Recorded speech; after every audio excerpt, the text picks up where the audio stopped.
Mbote mingi na balandia Escamon Télévision, bien sûr partout dans le monde à travers cette belle émission congolais à solo eza émission ya ba congolais donc ba vrai congolais partout dans le monde bisika bozali o émission na bino so botali bien toza lelo entouré na ba militants ya IDPS babi ba bundeli ya IDPS quoi toza awa vraiment na siège ya IDPS na 12e rue et pas yuapi na yebi ke belé bisika nyonso bozali boyebi nini o c'est pas ça qui lobby kotala ke président ya IDPS Jean-Marc Kabund na bitumba bazako bundisa ye et pas banoko mais lobby basilisa ki na kolonga ye kolongola ye na kati ensemble na kanda wana yango ndo moni IDPS la mukilelo naza entouré na bandeko baza na posa ba expliquer bino kanda na bango ezali nini et puis balingi président Fati asala nini pour na président na bango Jean-Marc Kabund sans plus tarder nazo yamba déjà moko na bango. Bonjour papa. Oui, bonjour madame. Dans la caméra pesi biso komona yo. Non, comme on a dit, Cicéron Kalala, vice-président de l'association JAD au sein de la Ligue des Jeunes.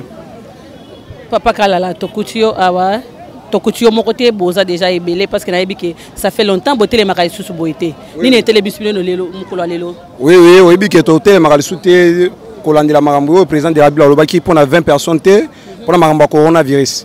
Mais les lots sont moniques to s'efforcer malgré coronavirus, c'est un mboka, to s'efforcer to quand même pour la cando to zanango.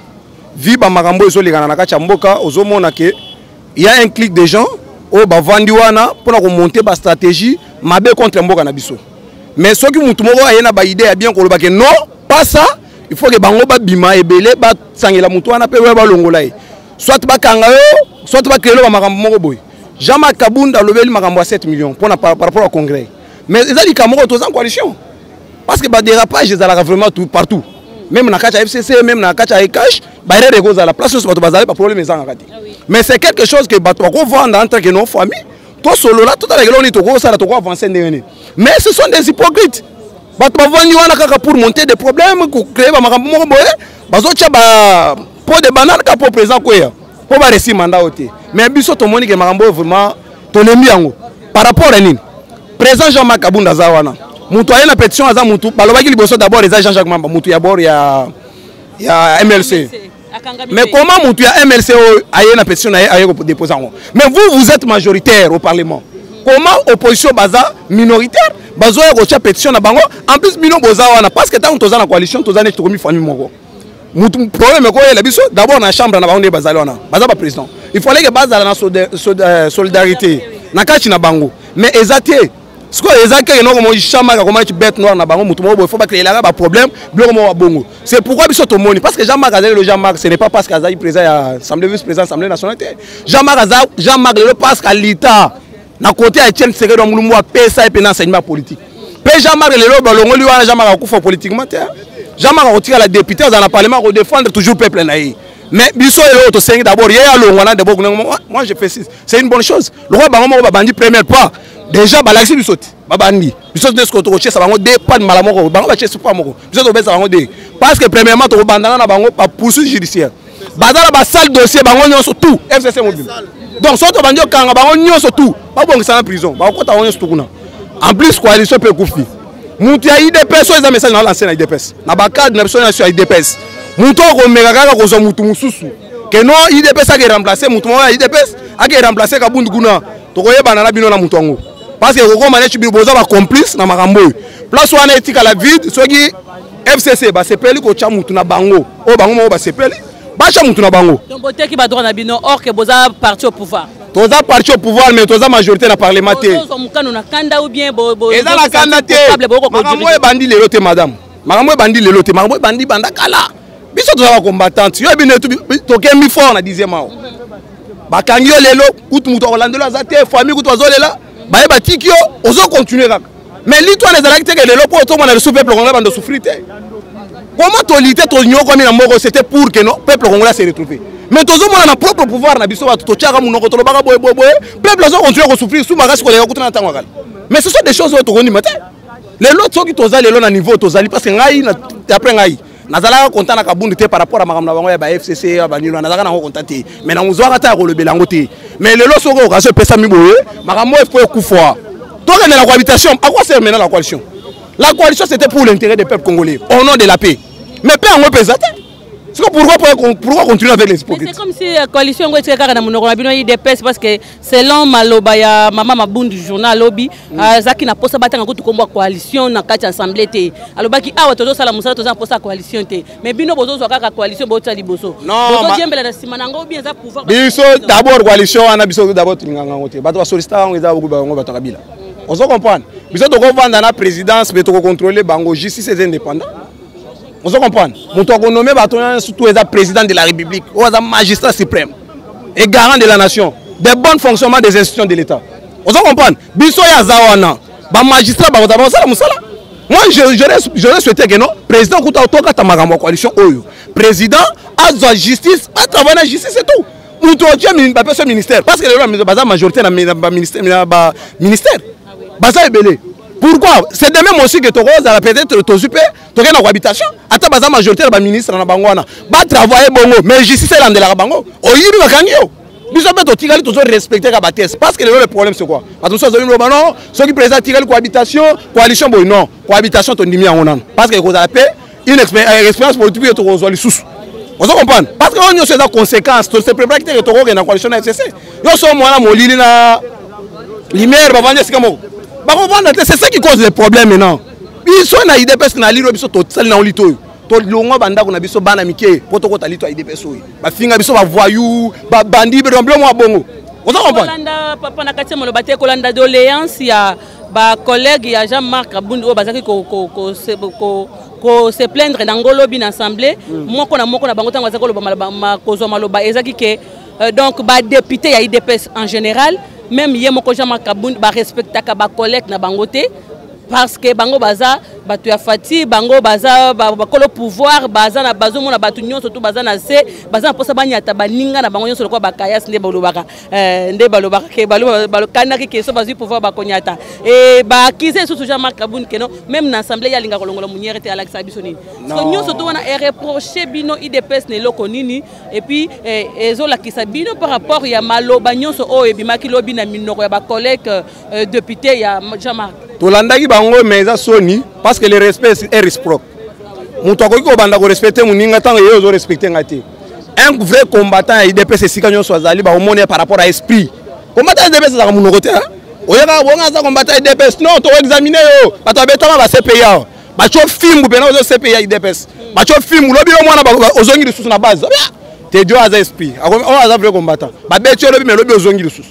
On comprend. Un vrai combattant IDPS c'est quand Swazali a kola qui qui combattant par rapport à esprit. Yo ko ya na longe bo mama dominer ngata. Parce que ngai na sina sinya na ngai na bibe liwa ezeki. Te zaki muluba te to na mama ki muluba na makambo yo. On comprend. To la mama ki muluba makambo eza mama mboka. On comprend. On makambo so me ba division na mboko parce que to za unité o muluba o mungala. A quoi sert tribune ngao? On comprend. Biso tozo lité pour na mboko nga banda na banda lité oyo na tikala ko chana mutu na ngate ke non parce que je suis muluba nazo soutenir Tshisekedi par exemple muluba te non je soutiens Tshisekedi parce que la moni ba idée na eza clair. On comprend. Et ça ba idée moko bo to ko soutenir biso ce peuple congolais parce que le peuple a divisé par rapport à ba argument ba faible. O ba zo la ba argument que non o aza muluba aza bo so des arguments ba faible. Ceux qui ont la ba argument ont prouvé que non on a na idéologie on a na philosophie moko boye ya ka cha peuple là yo kayo. Et non la battre non bango baza baluba. C'est ça qui a causé les problèmes dans l'élection 2018. On comprend. Bayena bablo mo no wana za muluba boye batu so bando boka sa président Fachi. Tala na Fachi presque azala na. Azana volonté politique on a tika mo na tika président mo côté la Congo. On comprend. Parce que ce qui compte c'est la volonté politique. Parce que batu so être licencié docteur non? Ba docteur ba gérer mboko ba sala ni na mboko. On comprend. Le temps Jean-Marc Azana parlement. Pour la revenir na question na yo. Jean-Marc Azana parlement. Ba député ba zo ba que non azo respecter ba ntazo longa munyerete. Est-ce que tant que son mona au relax une photo moi Jean-Marc avandi pena likolo kuna na chapeau na mutu azala wana ngote tant on vanda na kitu wana longola ka chapeau mais ça azokota azolongwa na likolo au moins na raison ça munyere kola ka sabini biso to kende tout droit tant munyere na la chango ezo avec ça makamyo so to tout droit to kende liboso weza idéologie aizo sala bango passe parce que idéologie vandinde ao on comprend idéologie za me awa Etienne Tshisekedi à l'accès d'abord koloba non na makambo so mamboye non il faut non non oui il faut oui peut-être ça va hypocrite to ça soutenir le président Fachi so qui a tenga mpe na nzela et des personnes to monique non ah vraiment président bungi na nzela tokolinga tozongisa na nzela parce que biso toza ba hypocrite te tolobaka non quand il faut dire non. C'est pourquoi ngai nazoloba pona message on a opesa peuple congolais na bato ya IDPS tous dans la même esprit même moral to tika ba divergence na niveau parti yango so mo ba divergence na biso na niveau parti des autres profiter ke ba côté la biso basala onyo so bazo sala biso moko toza bomoko te mama peuple congolais ne s'attendait pas na ba scénario zo samelo na parti parce que soki ezaki ke ngata na mutu moko na moko na bando na vention na sa banjo beto na nous était oyo bakadi so IDPS na vention na beta bino banzete. Pourquoi tu as dit? Tu as le pouvoir de comment? Oui! Bango quand même baza organisé par rapport à l'eau na kolo bango nini. Baza organisé n'était que na margo manifo mo boité. Mais bango baza na mutu moko boye o ya mandé famille na za na kinga chukuna. Avant la kana donc o ya lobby pongo fo basala. C'est pourquoi moi na baza kana chiba meme na mulongo boye. Mais biso quand même tozaka na liberté d'esprit okolo ba onyo so yelo na mutu. C'est bien, c'est bien beau. Mais to ko za la bongo. Mais toi za la quand même total idéologie partisane. Tous ont le pouvoir, tous ont sous bâton en opposition. Les autres ont le pouvoir, il faut se comporter comme pouvoir. Parce que le pouvoir est dans l'exigence. Tous ont sous le combattant. Il faut les gens autant pour le droit, tous ont le pouvoir, peut-être gérer le pouvoir, on est au conservateur. Mais les gens positionnement, ils ont la partie, on appelle comme un boy, on appelle comme un boy. On comme un bon, on comme un mandat pesant dans moulay. Mandat pesant, tous ont 3 ans, maman, 3 ans et demi dans les autres là. Vous comprenez? Et ça, on a un mobimba. Tu vas travailler, mais chance, c'est ça pour le président de la République à se rattraper. Mais l'autre, c'est un président. Aux armées, il faut nommer les généraux à Sika parce que c'est là où Kabila va compter beaucoup plus. À nommer les généraux à Sika. Les magistrats vont corrompus, vont continuer toujours à pratiquer à Mabé, ils sont au lobby, vont continuer à envoyer les lots. Au lobby, Mabé à Kabila, il faut que le dossier Moboy. Le dossier non fondé, mais ils vont aller bâtir Kuna. Quel salaire? On va dire que salaire, mais ils vont inconscient. Mais ils vont comprendre. Il y a déjà Marambo s'est changé. Parce que talent le peuple congolais, madame. Tu bandit depuis 1960. Tu es toujours dirigé par des dictateurs. Mentalité, moi, quand tu peuple congolais, j'ai la moutoune. Alors, on va comprendre que non, Marambo logique, il y a le Lukuta. Le roi message déjà le Lukuta, non, politique, ils ont le Lukuta, ils ont le boye. Soit ma personne pour ce moment, il faut y baka, ça la boye. Mais président Fouachaye, ce n'est pas aussi facile qu'à Kakalelo. Ah, si les mentalités ne sont pas trop loin, donc c'est un processus. Et qu'on soit moins temps, mais tu vas travailler. C'est pourquoi moi j'aurais souhaité que le président Fouachaye fasse ça pendant 10 ans. Il y a eu à 100 débats, ça qu'on a reçu dans la mémoire du peuple congolais. Et bien là, nous allons comprendre la politique. Au moins, il y a des personnes. Parce que nous sommes dans 100 États. Nous sommes dans 100 États. Les autres ont accès à niveau de réunion Ligue des Champions, tous quota, dans 100 États. Parce que c'est dans 100 États, on est formation, ils allaient jeter. Les licenciés, les gradués, les dans 100 États, ils ont une histoire vraie en Mboka. Parce que moi, je suis banda boy. Et c'est comme ça qu'on va dans la Mikolo. Merci beaucoup, papa. Merci, Boza et Belé. Tout le temps, vous êtes le micro. Papa, bonjour. Bonjour. Bonjour. Ngai Naza, président Moïse Lukeou. Oya, président du Parlement de changement de mentalité. Le professeur Obabenga, matière, na 10e ezangayo. Ok. Na pour la paix, ce peuple congolais matière. Tu as déjà matière. Ok, loba journaliste Naza na maboko. Par rapport à la couleur, parce que na yebi que contraire que longi na yo, tu l'as déjà que méchant ils amabe. Donc quand il y a ça combattant sur IDPS partout dans le monde, oyo baza musika baza awa pembeni te moyen ba comme awa sur place ezate oyo ça bango au juste qu'est-ce qui s'est passé pour to comme kaka tina niveau ya que Jean Kabund allons ensemble. OK, merci journaliste. Peuple congolais foyer baboye. Mokolo lelo eza to biso toza la candidaté.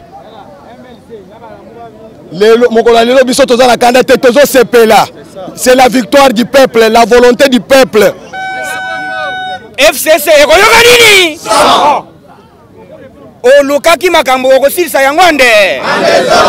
c'est ça le moment où Tozelaki. Qu'il plaît, qu'il neige, à partir d'aujourd'hui, la coalition à bout.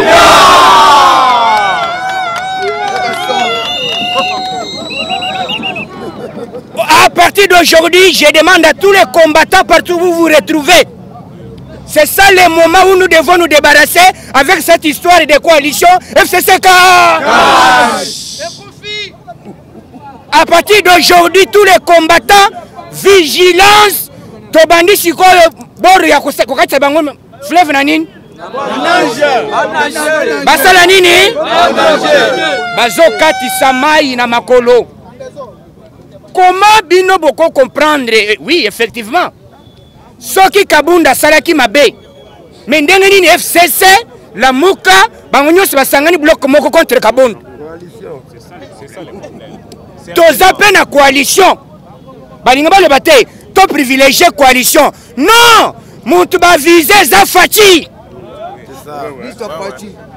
bavise Faci puisque Kabunda a empêché qui coup d'état oyo bapreparaki basalaki na congrès yango kanda na bango nyonso balobi na minute il faut mutu oyo tokosala bien alongo ezali Kabunda mutu azali koempêche makambo na biso et réussir il faut tolongola Kabunda mais beaucoup na ba divergence na parti s'il vous plaît tokoza na ba divergence na parti mais oyo salami ezali non acceptable tokondima yango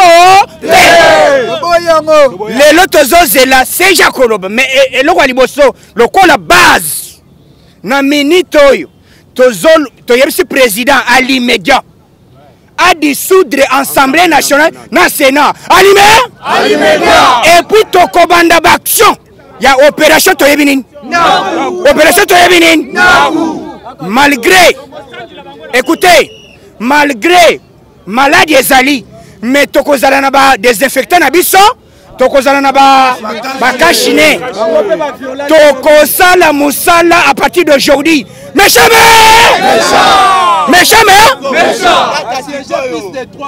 kaka sikoyo tozela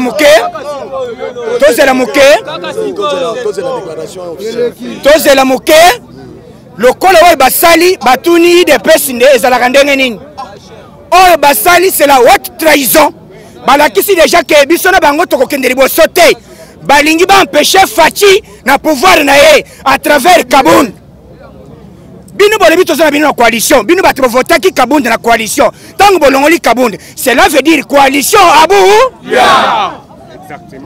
na minute oyo toyebisi bino combattant nyonso bato ya FCC va déclencher guerre contre IDPS, contre Faci, chef de l'État.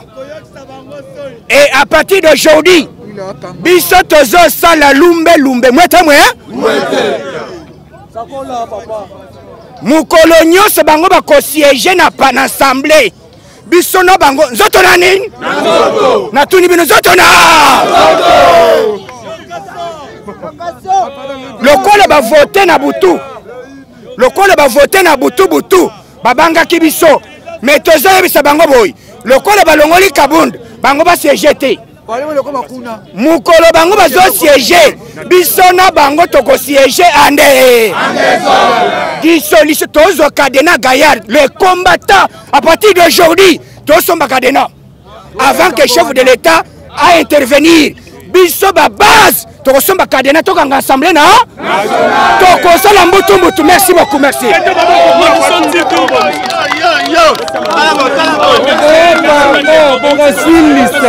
Merci tout le monde. Nayebi ke boyoki message ya ndeko yoka son bozo yoka déjà ke mité mapena eza ya ko matape ma ezali vraiment makasi boyoki maloba na ye pena commentaire mingi ya ko sala ezate tozo landa na nakati ceux qui moyen ko za to pesa quelques questions oyo akoki ko répondre et en plus tokozonga les sous ba combattant libanda parce que bon déjà que méchant eza makasi ndeko bonjour. Bonjour maman. Est-ce que tu peux nous comprendre yo? Comment on a Jules par rapport ya tension oyo lo bini tension oyo ezala notre kabwana à part ko kabwana toza sufuna likamfuta ya koloba mais kalate ba ko so peuple mama ya moto on te ko luka so baliwa OK président Faci alinga kite makile tanga wana eza makambo na biso to luka déjà to mesana nango to banga to kufa ba ko kanga to mesana nango déjà to bangelo côté mais attends ce que bosali mo boulot on que yango ndeko changer quelque chose parce que déjà ça longue première nani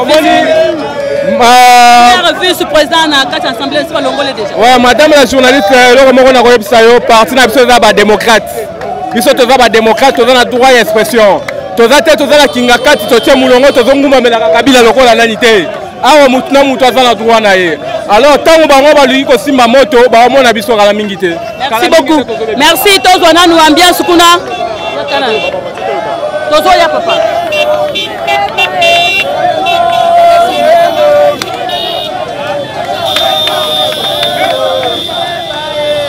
Donc eza ya koyinda awa na siège ya IDPS eza ya koyinda. Donc IDPS batomboki babi ko bima na balabala eza bizele na bango lelo baboyi penata soko malade ezali. Babi baza parti au pouvoir, il faut ba réclamer ba droit na bango. Comment on va longola lisu kaka moko ya fati na kati assemblée. Papa to ko continuer muke parce que to kata pour un message ya ndeko yoka son olobi ni siko eloko ni obakisi. Tolobi ke lelo eza mokolo oyo ya libération. Oyo peuple congolais yebake lelo eza journée de libération. Lelo peuple d'Israël bakatisi tokatisaki mai touti na Égypte tokatisi mai mais ba égyptien babosani ke Nzambe aza na capacité ya kokotisa bango na mai bakufa na mai. FCC au lieu que de opposition alobaki natikala kaka na pouvoir mais na pouvoir pour reconduire biso. Skoyo mbele président de la République aboya kosangana na FCC bamindele balingaki balobake voilà c'est un égoïste, il n'est pas un rassembleur. Et loko Félix asalaki ezalaki que bato ndenge basalaki mabe akobwaka bango te aza président bato nyonso. Il fallait bato nyonso toza mboka oyo eza mboka ya Congo to travailler nyonso mais bango balakisi motema mabe. Mama imbwa ata olatie poso meme akotikala kaka imbwa. FCC akochange te makila oyo ba Congolais oyo batiaki na se ndako oyo ozomona oyo ezwaki moto epelaki moto mais Fati aza motema malamu. Fati aza motema malamu. Lelo ba décharger Félix, FCC a déchargé Félix na lisumu oyo peuple congolais aza nango pona Félix ndenga yambaki Kabila. Na ndenge FCC a abimi la coalition apesi Fati chance. Maintenant mandat ekozala oyo eza transition. Oyo tozo kontango te oyo tosangana kina bango ezalaki transition sans Joseph Kabila. Mandat ezobanda bino moko. Mandat ezobanda. Tosala d'abord tosala recensement. Tosala d'abord recensement. Soki recensement esili soki dans 3 ans soki toye kobongisa élection oyo ba Congolais de partout. Ba oyo baza na Amérique, ba baza na Europe, Asie, Océanie, l'Afrique nyonso ba ko voter. Pour la première fois peuple congolais dans son ensemble à ça la vote oyo kozela na intimidation te. Nde yango nazoyebisa ke Jean-Marc Kabunda a sauvé honneur ya UDPS. Pour la première fois un dignitaire alongwa na poste sans que aïba, sans que a se compromettre, sans que a violé la constitution. Il est sorti main propre. En tout cas, place Félix Azali, Jean-Marc Kabunda Ndemoto. Jean-Marc Kabunda a déjoué le coup d'État. A déjoué le coup d'État. Nde omoni basepelité. Mais nazo ebisebo. Yeba ke loko salemio, c'est la volonté populaire. Peuple alingaki mariage na biso na Kabila te. Lelo eloko esalomi, c'est-à-dire même Nzambe likolo a salué yango. Merci, merci namoni. Na bandoki. Mais bayeba boy. Jean-Marc Kabunda a walobaki que les autres vont nager. Baboyaki. Maintenant tayango. Yeba que c'est le commandant suprême. Article 69 lobby, c'est lui qui est le garant de bon fonctionnement de toutes les institutions, c'est le président de la République. Biso toza ba perdante. Au contraire,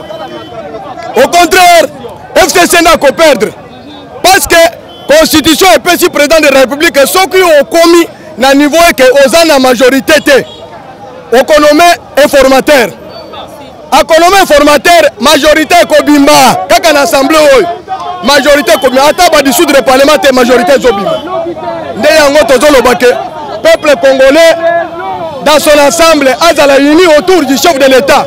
Parce que mandat est un chef de l'État, est un peu perdu. Merci beaucoup papa, merci.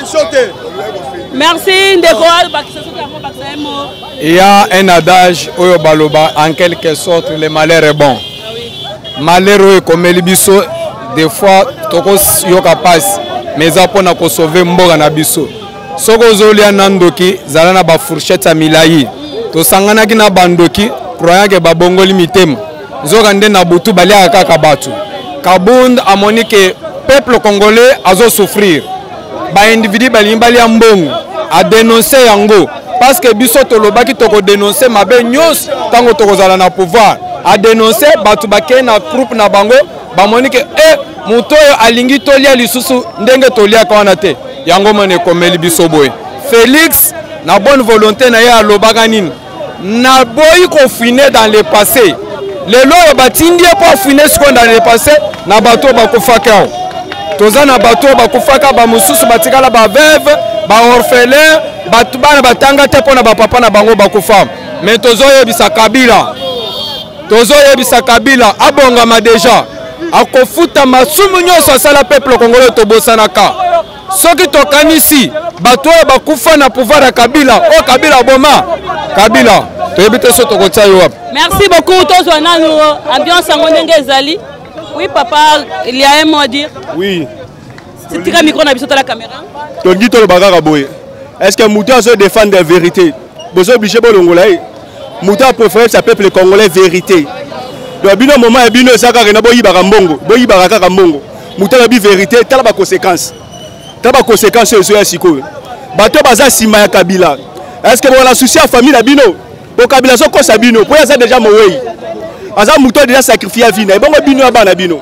Bozo un intérêt à mbongo, bozo tala peuple té. Boye ba ke pouvoir les a peuple. IDPS le peuple d'abord. Les moments c'est très difficile. Les facilité. Mais les moments il faut appliquer en haut. Le peuple va se retrouver pour la pouvoir. Mais bon on a la conséquence n'est commis. Les conséquences il y a accord na binoté o bosala ki na Kabila po bobo diriger mbok ensemble. Non, mariage moko donc on a reçu expliquer on mariage est beau tarba morné.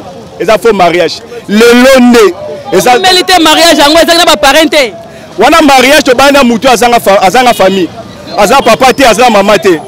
Azo docteur ba maman libanda. To moni ki ba parents to eza yete. Est-ce que vanda mutu bongo ndengeni? Mutu azanga noko mutu azanga papa leki. Boba la ndengeni. Baba ko la ndeni. Merci beaucoup, merci. Tozo pour ça na muke tozo mon ambiance tozo continuer kozala. Bon comprendre.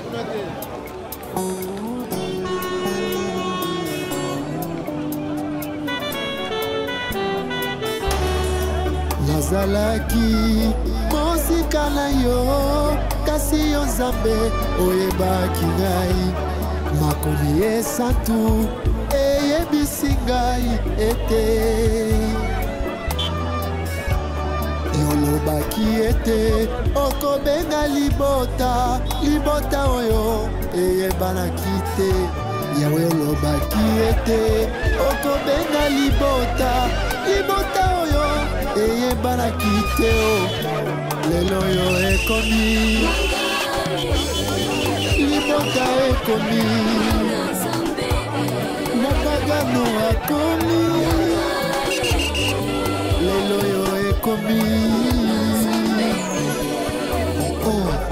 osatire motema na ngai na esengo mpo na misala na yo ya bolingo mpe ya ekolusu yango etindi ngai noloba boye oyo ezangolu nazwi epai na yo tika nayemba nzembo na esengo oyo ezangolu yawe nazwi epai na yo ngai nasopa maloba ya motema ye